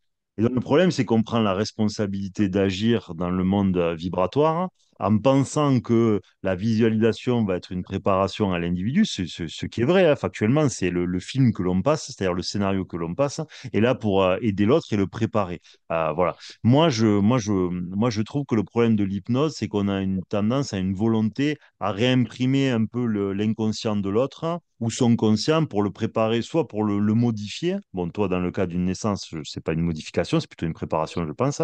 Voilà. Mais dans le cas où on veut mettre quelque chose dans la tête de l'autre, hein, par exemple, tu sais comme il faut maintenant pour arrêter de fumer, etc., ben, dans le fond, ça veut dire que tu essayes de rentrer un peu dans le cerveau de l'autre, hein, de lui mettre une nouvelle information, de lui dire ça c'est mieux pour toi, mais qui es-tu pour savoir ce qui est mieux pour moi? Tu vois? T'es pris pour qui? Tu vois le problème? Et même si le conscient de l'autre vient te dire oui, moi j'ai envie de changer, moi j'ai envie d'arrêter de fumer, par exemple, mais la question c'est juste encore une question. euh, j'ai le droit. Oui, je peux. Mais est-ce que j'ai le droit d'un point de vue des lois de l'univers? Le problème, c'est que comme on agit dans le monde, tu vois, le gars, il va vouloir arrêter de fumer. Et peut-être qu'en fait, la vérité, c'est qu'il faut qu'il quitte son taf ou qu'il quitte sa femme. Et Dieu lui met du stress et un quotidien angoissant qui fait qu'il n'est pas capable d'arrêter de fumer par lui-même parce que le type a un quotidien angoissant. Et au lieu de changer son quotidien de stressé, eh ben, il va avoir un hypnothérapeute, hein, pour arrêter de fumer. Mais le problème, c'est à quel moment a-t-il changé? Donc, on veut, encore une fois, il se décharge de sa responsabilité. Un thérapeute prend la responsabilité de l'existence de cet individu, dit, moi, je pense comme toi, tu n'as pas à changer, autant que je te mette une information, je prends mon bifton, j'ai gagné des sous, c'est très bien. Voilà. Et donc, il y a cette problématique-là. Dans le cadre de la naissance, alors moi, c'est pas des sujets auxquels c'est des sujets peut-être que c'est pas ceux sur lesquels j'ai le plus réfléchi. Le problème de ces sujets-là, si tu veux, c'est qu'on arrive à un moment donné où on a trop biberonné les Occidentaux à la non-souffrance. Voilà. Et on arrive un peu à la limite, hein, maintenant, d'un monde où, parce qu'on a refusé que la souffrance existe sur Terre, alors on a refusé que nos populations ils aient mal. C'est pas pareil, hein, parce que la souffrance, on est des générateurs incroyables de souffrance, hein. Mais on fait en sorte que nous, individuellement, on n'est plus à souffrir. Voilà. Le problème autour de la grossesse, aujourd'hui, je trouve qu'on arrive à la limite de quelque chose, ou parce qu'on a rendu la grossesse trop facile, je parle par rapport à ce qui a existé, on arrive à une génération qui bafoue ce qu'est la vie, littéralement. Parce qu'on a rendu la grossesse tellement accompagnée qu'on arrive à une génération qui fait n'importe quoi. Et il n'y a plus la responsabilité de ce qu'est vraiment de donner la vie. Et donc, je trouve que la souffrance que de donner la vie faisait rationaliser les individus quant à la charge qui relevait. C'est-à-dire que quand tu sais la souffrance qui est d'une grossesse classique, hein, d'accord, un peu sans accompagnement, sans péridurale, sans rien, ben, est-ce que tu vas faire n'importe quoi, tu vois, avec quelqu'un que tu connais pas, etc. Tu vois, est-ce que ça responsabiliserait pas les individus, tu vois, de revenir en arrière? Alors, je ne suis pas pour, parce que ça ne va pas arriver, et puis de toute façon, je m'en fous. Moi, je suis quelqu'un qui est là pour réfléchir, je ne suis pas là, je suis pas quelqu'un qui est là pour changer le monde. Voilà, je suis là pour réfléchir. Et donc, aujourd'hui, je trouve qu'on arrive un peu à la limite de ça, où on commence où on désacralise tout par l'accompagnement thérapeutique scientifique, et donc on n'a plus la mesure. Et donc, c'est vrai que trois accompagner une femme, si tu veux, je veux dire, on vit aujourd'hui, tu as 9 millions de morts de la faim dans le monde, 3-4 de plus qui meurent de la soif. Combien de femmes accouchent dans le monde dans des conditions atroces? Donc, pour quelqu'un comme moi, je suis peut-être dur et j'ai une méconnaissance de ce sujet. Je ne suis pas intra-hôpital, hein, donc j'ai des connaissances que tu n'as pas. Mais j'ai tendance à considérer que déjà, tu es en Occident, tu as accès à l'hôpital, c'est déjà super bien, tu vois. Et ce trop de l'Occident, de vouloir toujours plus, toujours accompagner, toujours zéro, eh ben, je me demande si tu fais pas diminuer toi-même la fréquence finalement dans laquelle tu accueilles ton enfant par ton manque de volonté de souffrance. C'est comme si l'enrobage et la confiance que tu faisais en Dieu au moment de la naissance de ton enfant, parce que tu as, comment te dire, euh, la nature, elle est bien faite, hein, d'une certaine manière. Et dès que tu veux la modifier, tu agis sur des choses que tu ne vois pas. Tu vois, par exemple, aujourd'hui, c'est une réflexion, je ne dis pas que c'est le cas. Tout ce qui est les fécondations in vitro et tous ces trucs-là part du principe que le monde il est vibratoire et physique à la fois. Si tu fais une fécondation in vitro, moi je m'en fous, hein, que les gens le fassent ou pas. Tu sais, moi, la mécanique de la vie, je le dis à tes auditrices, hein, moi je suis pas là pour prendre la responsabilité de les gens. Vous pouvez faire ce que vous voulez. Vous pouvez mettre des fives en intraveineuse, vous pouvez la boire, je m'en fous. Mais alors un point, vous imaginez pas. Vraiment, je suis vraiment quelqu'un qui est là pour la réflexion. Le reste, les humains, ils peuvent faire ce qu'ils veulent, ça ne me pose pas le moindre problème. Mais ce qu'il faut comprendre, c'est que normalement, à la base, un enfant né d'un père et d'une mère. Et normalement, il y a une fréquence d'entraide ou d'amour. D'accord? L'entraide, dans certaines périodes de l'humanité, c'était déjà de l'amour d'une certaine manière, hein. C'était parce qu'à l'époque, on considérait qu'un aidant, une femme fiable ou un homme fiable, c'était de l'amour. C'était ça qu'on voulait en fait. Donc, on en allait respecter l'autre et ça, c'était de l'amour pour nous. Bon, aujourd'hui, quand on parle d'amour, on parle d'état émotionnel en fait, hein. Donc, c'est différent, mais on va partir du principe que c'est vrai. Je vais pas rentrer dans les détails. Peut-être tu m'as déjà entendu en parler. Bon, on va partir du principe que c'est vrai. Donc, c'est-à-dire qu'un homme, une femme unis par une relation amour, donc il y a une densité lumière autour d'eux, viennent mettre un enfant au monde, d'accord? Donc l'enrobage d'amour de ce couple fait que une ovule rencontre un spermatozoïde, il y a le processus de la grossesse, il y a une protection lumineuse pendant tout ce processus de la grossesse, l'enfant naît toujours sous la protection d'amour de sang, etc. Ok, on est dans le processus naturel, l'enfant grandit, comme le lait maternel qui a infiniment forcément plus de propriétés parce qu'il est calé globalement sur la génétique de la mère que des trucs en poudre qui ont été faits et qui sont standardisés à toutes les civilisations du monde avec des génétiques qui sont pourtant différentes. Bon. Donc c'est un peu la même chose. Maintenant, si tu prends le processus de l'éprouvette, hein, la femme est une densité lumière, admettons que ce soit le cas, elle reçoit une éprouvette. Mais là, tu n'es plus dans le processus normal. Tu étais dans la faiblesse. Il est où l'amour de l'unité? Tu vois le truc? Il est où l'amour de l'unité? Donc ça veut dire que déjà, tu es un amputé. Il y a 50% de lumière d'amour amputée à cette éprouvette. Et donc, tu vas la mettre dans une femme qui vit une grossesse sans l'amour réciproque et cet accompagnement de l'amour du couple, hein. Voilà. L'enfant, pendant toute la grossesse, n'a pas d'identification à cette source paternelle, j'entends d'un point de vue vibratoire et génétiquement, bien sûr, puisqu'il va prendre les codes d'un père X ou Y, hein, peu importe. Et ensuite, va naître sans la protection encore de cet amour à deux, si tu veux. Donc, c'est comme si tu enlevais la moitié de la densité lumière d'accompagnement à la naissance de cet enfant. Et donc, à mon avis, je parle de probabilité, ça ne veut pas dire que c'est toujours le cas, mais niveau proba, tu as infiniment plus de chances d'avoir des problématiques avec des enfants qui auront été amputés du processus biologique classique parce qu'il n'y a pas de considération pour l'influence vibratoire et l'influence divine d'une certaine manière. Parce que nous sommes des êtres qui sont sortis de la dimension spirituelle du monde et de la dimension d'amour invisible du monde. Et donc, nous n'avons plus de considération que pour le monde physique. Et nous pensons que une pomme est une pomme. Mais dans une pomme aujourd'hui, il y a plus de 100 traitements chimiques. Donc il y a des pommes qui sont animées par le diable qu'elles n'en peuvent plus. Donc c'est une question de probabilité. C'est pas parce que tu vas la manger que tu vas mourir. Et c'est pas parce que vous allez faire 1000 enfants qui seront nés comme ça qu'ils seront tous mauvais. Mais l'enfant a infiniment plus, à mon avis, de probabilité d'avoir des problèmes dans ce processus-là parce que il y a on nie l'existence d'une origine créatrice dans ce processus et on nie la dimension invisible du monde qui est pourtant aujourd'hui factuel, puisque comme je le dis tout le temps, la Lune influe sur les marées, donc la dimension invisible et l'échange d'informations dans le monde invisible est réel, puisque sinon la Lune n'influerait pas sur les marées. Voilà. Et donc, je trouve que c'est dommage de tomber dans ce truc-là. Voilà. Et donc, pour revenir à ta question autour de l'accompagnement, je trouve que justement, on a un peu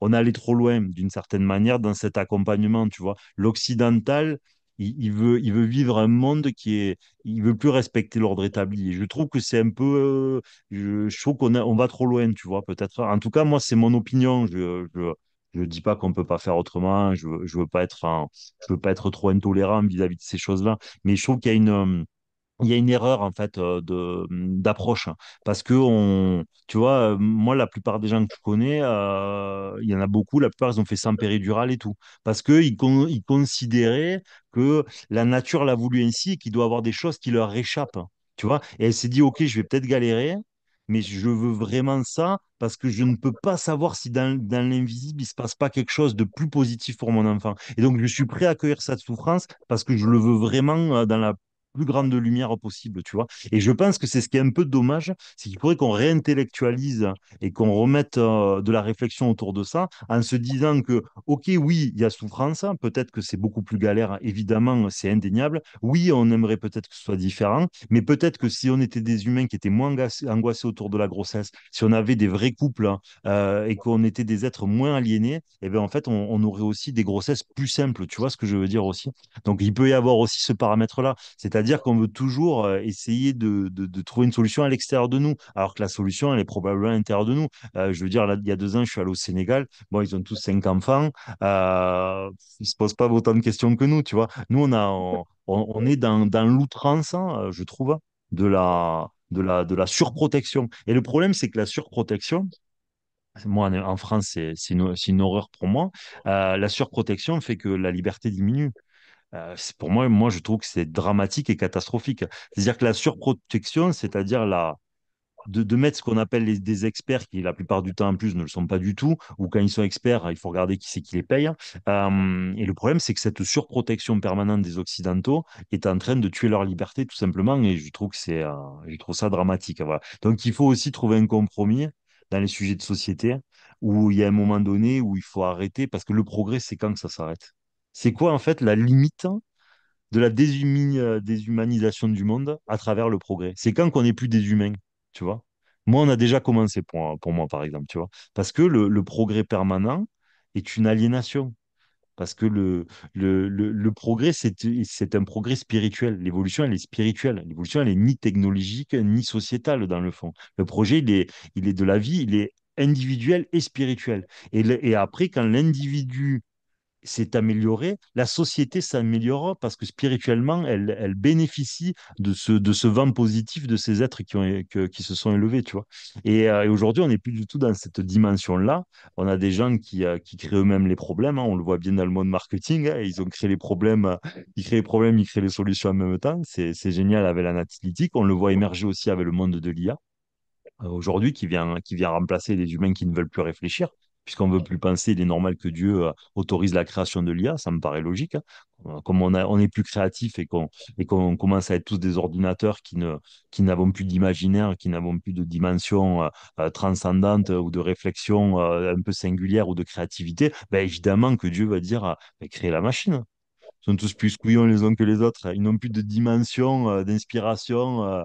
Voilà, donc bien sûr autorisons l'IA, puisqu'ils ne veulent pas prendre la mesure de leur existence et de leur nature créatrice, et bien, puisqu'ils ne sont plus créateurs, faisons des choses qui ne créent pas et qui répètent ce que font les hommes. C'est dans l'ordre des choses, tu vois, si la sélection naturelle existe. Voilà, en tout cas pour moi, je trouve que c'est assez logique. Et la sélection naturelle, elle ne s'arrête pas, c'est juste que des fois, elle tape pas de suite. Elle tape à moyen terme ou à long terme. Voilà. Donc, concernant le sujet de la grossesse, voilà un peu mon avis. Voilà, l'hypnose, pour moi, est peut-être une préparation à quelque chose qui a toujours existé dans l'histoire de l'humanité, et peut-être que de vouloir trop accompagner des Occidentaux qui ne veulent plus souffrir, pour moi, il y a un petit côté, je suis dur et je suis désolé parce qu'en plus, je pense que ton auditoire va peut-être faire des bons, mais on n'a pas le droit tu vois, de trop se plaindre de nos grossesses quand il y a 9 millions de morts à la fin dans le monde, tu vois, je trouve que l'Occident, il se rend plus compte, en fait. Il se rend plus compte de ce qu'il y a autour d'eux, tu vois. On se rend vraiment plus compte. Il y a des millions et des millions de gens, on est en centaines de millions enfin, qui mangent pas à leur faim. On a des guerres atroces aux quatre coins de la planète, hein. Et nous, on se pose des questions d'occidentaux, tu vois. Il y a un petit côté comme ça. Et donc, le problème, c'est que, là, je suis dur encore une fois, mais d'un point de vue de Dieu, quand nous refusons, nos sociétés refusent la moindre souffrance, tu vois, et que pendant ce temps-là, de l'autre côté de la planète, hein, il y a des atrocités, des machins, des bidules. Et qu'on pense être les sociétés du bien. Parce que notre défaut, c'est pas tant qu'on peut pas agir. On pouvait pas agir dans les années 30. Maintenant, avec la technologie, avec les moyens de transport, etc., le monde, on pourrait le changer. Et le problème, c'est que ça nous rend complices. Donc, quand on veut trop améliorer notre condition, et plus la rationaliser par rapport à ce qui se passe dans le monde, ça nous rend complices. Alors, évidemment, nous, on peut rien changer. On peut rien pas changer au monde. Mais par contre, notre comportement dans notre monde nous rend complices de celui qui est à l'autre bout de la planète, tu vois. C'est-à-dire, alors on le fait tous, on est humain, on est occidental, mais j'ai pas le droit de me plaindre, tu vois, des fois, j'ai pas le droit de me plaindre de certaines choses quand je sais ce qui se passe à l'autre côté de la planète. Tu vois, on le dit souvent à nos enfants, par mesure éducative. Si eux, ils avaient ça, mais nous, les adultes, nous sommes les premiers à l'oublier, tu vois. Pourquoi je me plains, pourquoi je me plains de je ne sais quoi, alors qu'il y en a qui ont des vies atroces de l'autre côté de la planète, tu vois. Et donc, autour de la grossesse, je trouve qu'il y a un peu ce truc-là. Il y a une petite, je suis désolé, hein, je suis désolé pour pour les filles qui te suivent, ou même les garçons, mais il y a une petite indécence, à mon sens, parce que d'un point de vue de Dieu, je regarde les Françaises qui veulent pas avoir la moindre souffrance pendant leur grossesse, hein, et je regarde leur sort à l'autre bout du monde séché au soleil. Et moi, si je suis Dieu, je pleure un peu, tu vois. Je pleure un peu. Tu vois? Et le problème, c'est que toutes ces dimensions-là, on les oublie tous parce qu'on se réemprisonne dans notre quotidien. On oublie ce qui est rationnel et ce qui l'est pas parce que nous ne connaissons le monde qu'à travers celui de notre quotidien. Et même si l'autre, c'est une interaction par les médias, par un reportage, oui, je sais ce qui se passe, mais je l'oublie tout le temps, en fait. Tu vois, je l'oublie tout le temps. Et des fois, là, ce que je fais, c'est un rappel à ce qui est réellement notre natura de société de confort. Et, et des fois, il faut pas oublier que s'il y a une origine créatrice et qu'elle nous regarde, elle doit être bien triste, hein, de nos peurs et de nos aliénations, de notre trop grande recherche de confort, comparé à nos sœurs et à nos frères ailleurs qui sont dans des souffrances pas possibles. Voilà. Moi, je suis un peu dur, mais je pense que quand on a déjà accès à l'hôpital, quand on a accès à des femmes qui t'expliquent comment ça se passe, tu vois, comment tu peux malgré tout t'y préparer à travers des exercices, parce qu'on peut faire des exercices physiques évidemment, pour préparer ces choses-là, ben, je trouve que c'est déjà incroyable, hein. Et je trouve qu'aller trop loin, le problème, c'est qu'au bout d'un moment, qu'est-ce qu'on fera? On accouchera sous anesthésie générale, où tu vois, ils commencent à le faire, hein. Il y a certaines élites qui en parlent, ils veulent faire porter les enfants pour que les riches n'aient plus la souffrance de la grossesse. Et donc, bon, là, c'est un extrême, mais ce qui était pas extrême pour nos grands-parents, est devenu la normalité. Enfin, ce qui était extrême pour nos grands-parents est devenu notre monde, en fait.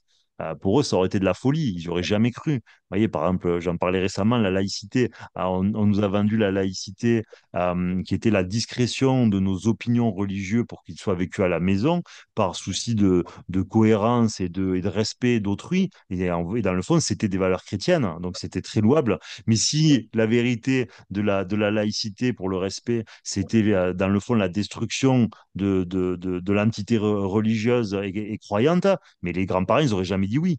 Voilà. Et qu'est-ce qui s'est passé en réalité? Ben, ça a été la destruction du monde de la spiritualité, ça a été la destruction des églises, des religions et des grandes religions, en tout cas en Occident. Voilà. Donc, faut pas oublier aussi de recontextualiser les choses à mon sens. Voilà. Bon, j'espère pas avoir été trop pénible pour toi, mais bon, dans tous les cas, je mens pas, je dis toujours ce que je pense. Voilà. Après, souvent, je mets de la diplomatie parce que, bon, comme je vous dis, c'est pas agréable d'embêter le monde entier en permanence. Mais bon, je peux pas mentir non plus, quoi. Ça fait beaucoup réfléchir. Vraiment, merci, merci. Puis là, pour terminer notre cœur à cœur aujourd'hui, j'aimerais, parce que tu parles beaucoup de l'origine créatrice, les gens qui vont regarder ce cœur à cœur vont dire, ben, ils croient en Dieu finalement. Est-ce que tu peux nous expliquer ta compréhension, là, comment tu en es venu à dire, ben, il y a vraiment une origine créatrice qui existe? Moi, j'étais vraiment agnostique, c'est-à-dire je ne croyais ni que Dieu existait, ni Dieu n'existait pas jusqu'à, je pense, 27 ans, quelque chose comme ça. Donc c'est tardif, hein, j'ai 37, donc 10 ans plus tard. Je vous parle 10 ans plus tard. Mais parce que ça s'est imposé à moi scientifiquement. Vraiment, moi, c'est la science, hein. C'est-à-dire qu'à un moment donné, vous pouvez pas m'expliquer que... On ne se rend pas compte, mais gagner au loto, c'est 10 puissance 6. C'est-à-dire 6 chiffres après la virgule. Bon, entre 6 et 7, je crois. Que des éléments, c'est-à-dire des particules et tout, se soient réunis pour être fonctionnels, c'est-à-dire marcher ensemble, c'est 10 puissance. Le problème, c'est qu'en plus, je crois qu'ils ne considèrent pas le monde invisible quand ils prennent les statistiques. Donc, c'est 10 puissance des milliers, de milliers, de milliers, de milliers, de milliers. Rationnellement, mathématiquement, Dieu existe. Parce que ce ne sont pas des chiffres qui sont concevables. Parce que si tu regardes la création de la Terre, tu indexes le nombre d'années avec le nombre de mutations qu'il aurait fallu et de mutations dans la bonne direction. En fait, tu t'aperçois que c'est pas possible. Dans le laps de temps, les chiffres sont pas entendables. Ensuite, qu'est-ce qui a ordonné à la matière d'aller interagir enfin, avec une autre matière? Pourquoi tu as dit à des électrons, à des protons? Pourquoi en fait, ils se reconnaissent ou ils se reconnaissent pas? Pourquoi? Juste là, déjà, normalement, c'est fini. Ok, Dieu existe. Et normalement, avec la découverte de ce qu'ils appellent quantique, le quantique a été la validation de la dimension spirituelle du monde. C'est-à-dire qu'on a découvert factuellement ce qu'on appelait Dieu, c'est-à-dire l'énergie invisible de quelque chose. Voilà, donc, c'est d'autant plus paradoxal que la science a clairement découvert l'origine créatrice. Clairement, ce qu'on appelait création, On appelle ça le Big Bang. C'était un moine en plus. Et c'est la version qu'on prend. Donc en fait, ça veut dire quoi? Ça veut dire que les grandes religions monothéistes, je ne parle pas de la dimension humaine de ces religions, je parle de l'essence des textes, avaient raison. Parce que la création et le Big Bang, c'est la même chose. Voilà. Et quand Dieu vous disait, je suis pas omnipotent, omniscient, omniprésent, et que dans le monde quantique, tu vois qu'une chose peut être qu'entre deux choses, il y a toujours quelque chose, ben, ça veut dire que c'était vrai. Tu vois, très probablement en tout cas. Et tout est ainsi.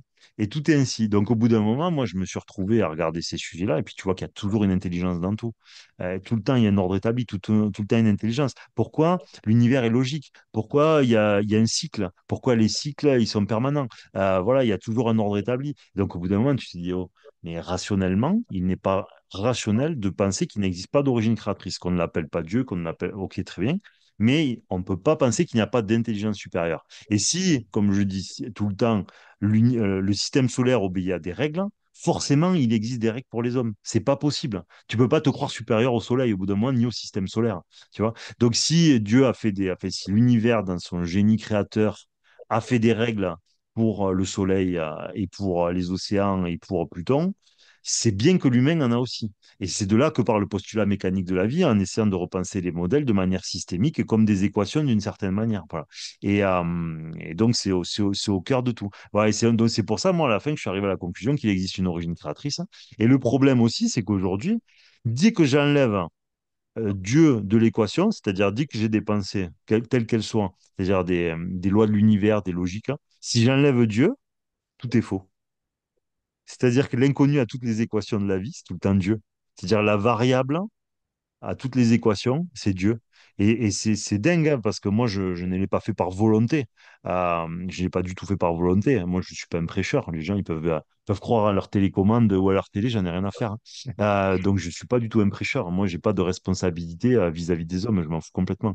Mais j'ai été sidéré, donc je partage ma sidération, ni plus ni moins, de voir il y avait une intelligence dans tout et partout, qu'il y avait un ordre établi, que l'énergie, elle est partout, qu'est-ce qui a ordonné à la première particule de dire à une autre, voilà, si déjà tu dis à une particule bouge, il y a déjà un ordre. Donc il y a déjà Dieu. Voilà. Sans énergie d'origine, il n'y a pas de mouvement. Donc il y a forcément une énergie d'origine. Voilà. Et en plus, aujourd'hui, tu as des expériences qui sont absolument sidérantes. Moi, ça m'avait beaucoup amusé sur Disney. Vous avez, je crois que c'était sur Disney Plus avec Stephen Hawking qui fait, c'est Génus, ça s'appelle, hein. C'est super parce que il y en a quelques-unes qui sont vraiment marrantes parce que si vous les transposez, si vous avez l'imaginaire de les transposer à la vie, honnêtement, c'est incroyable. Parce que par exemple, ils en font une, après je vais arrêter de bavarder parce qu'en plus, c'est difficilement explicable. En fait, il faut une photo du système solaire il y a 50 ans. Et ils mettent les planètes sur du verre, d'accord? Donc, tu vois, à un point, c'est transparent. Et ils font la même photo 50 ans plus tard, des mêmes planètes. Bon, parce que l'idée, c'est de savoir où est l'énergie qui pousse les planètes, où est le centre de l'univers, tu vois, le truc. C'est-à-dire que si toutes les planètes partent d'un côté, dans un sens, eh ben, c'est que ça viendrait de l'autre, tu vois, par exemple. Voilà, c'est leur réflexion, c'est leur réflexion. Et ce qui est sidérant, c'est que quand ils posent la photo 50 ans plus tard sur du verre, du coup, et sur la précédente, et que tu les mets l'une sur l'autre, attention, ouvrez vos cerveaux parce que c'est très compliqué quand on ne le voit pas, le truc, et ben, tu t'aperçois que le centre de la Terre, chaque planète est le centre de la Terre. C'est-à-dire qu'elles ont toutes bougé en fonction de chacune. C'est-à-dire que si tu superposes une planète à une autre, ben, c'est le centre de la Terre. Si tu superposes une autre planète à une autre, elle devient le centre de l'ensemble des autres planètes, etc., etc. C'est Mm. complètement contre logique, hein, c'est contre rationalité, c'est contre tout. Ça veut dire que quand tout à l'heure on disait les ancêtres de ne pas aller faire énergétiquement, aller voir avant, ça veut dire que la seule réalité, elle est toujours dans le présent, elle est toujours ici et maintenant. C'est ce que cette expérience nous montre. C'est ça qui est incroyable. C'est que la seule réalité, elle est dans le présent et que tout bouge toujours en fonction de l'observateur, c'est-à-dire de nous. C'est-à-dire la réalité, c'est celle que nous vivons. Ce qui est autour, en fait, vit d'autres réalités. Voilà. Et ça, c'est vrai que c'est un sujet qu'on n'a pas abordé, mais il est important, donc je veux vraiment le faire. Tu sais, c'est le côté quantique. Faut Oui. vraiment préciser aux gens que la singularité, pour ceux qui ne se penchent pas dessus, c'est que le résultat n'est pas toujours le même. Voilà, c'est la différence entre le monde physique, de la physique classique et le monde de la physique quantique, c'est que le résultat n'est pas toujours le même. Voilà. Et ça, c'est très contre-logique pour nous, qui sommes des observateurs, parce que notre quotidien n'est qu'un quotidien de monde physique. Voilà, nous mangeons, nous promenons, nous bougeons un livre, un cahier, un ordinateur, donc nous sommes toujours là-dessus. Mais dans le monde quantique, le résultat est fonction de l'observateur. C'est-à-dire que ce n'est pas toujours le même résultat. Sur 100 personnes, vous pouvez avoir 100 résultats différents. Ou 80% auront ce résultat et 20% auront un différent. Ou 80 auront ce résultat, 19 celui-là, et un aura encore un résultat différent. Donc, ça veut dire quoi? Que la vérité n'existerait pas et que le résultat dépend de l'observateur en présence. Et là, je vous renvoie à tout à l'heure à nos sujets autour des praticiens énergétiques, hein, qui, eux, du coup, le résultat de ce qu'ils ont produit est fonction de leur observation dans l'instant T. Voilà. Et donc, ça veut dire que c'est pas parce qu'ils ont eu un résultat qu'il était réalité ou que même s'il a été vérifié parce qu'il vous a dit que votre grand-mère a vécu tel truc à 8 ans, d'accord? Ça ne veut pas dire que les fruits qui seront portés ou ce qui a été donné par l'observateur positif. C'est là où je veux en venir. Voilà. Et que ça serait soumis à dette.